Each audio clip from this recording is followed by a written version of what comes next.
Hello guys, maulan na umaga dito banda sa amin.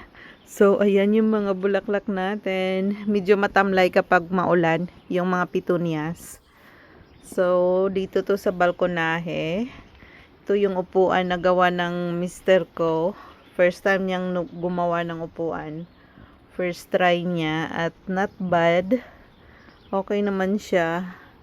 So ayan yung mga pananim ko dito. Mayroon pa ring strawberries dito. Ayan. So, ayan yung nandito sa balkonahe. May talong.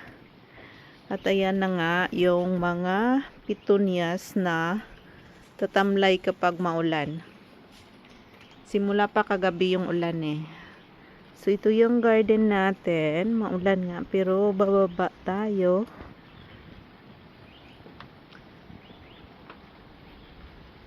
Nandito yung mga cabbage natin.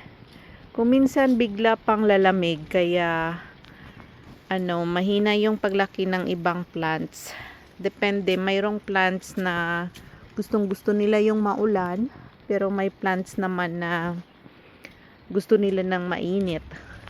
Katulad nitong mga geraniums. Sobrang dami nitong bulaklak niya kapag mainit.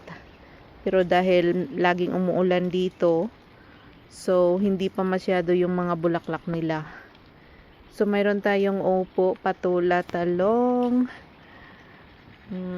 onions, kangkong, zucchini.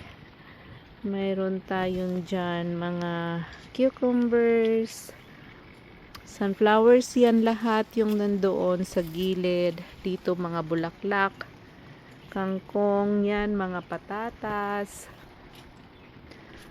So, kompleto ricados yan dyan. Mayroong mga green onions, mayroong garlic, string beans. So, ayan yung garden natin guys. First day of, ngayon? First day of summer. So, maulan. At bigla-bigla pang lumalamig. Ito ang palaya.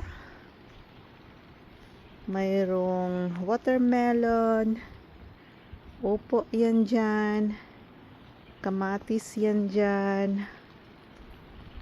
So, may bulaklak na pala yung rose ko dito. Ito yung pink rose. So, ayan guys, maulan. Yan naman yung pambayan namin yan dyan sa loob. Ang dami pang tanim dyan sa mga gilid-gilid. Mayroong mga gulay pa rin yan dyan. At doon sa kabila, mga sunflowers. So, ayan. Ganda ng dahlia. Yellow.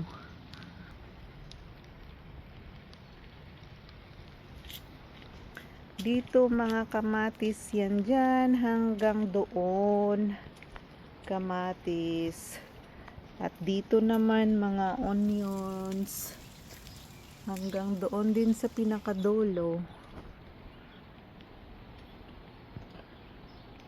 So, ayan.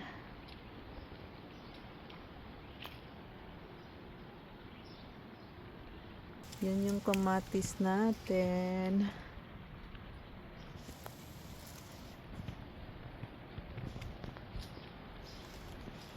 Pansito na bulaklak, parang may mga mukha.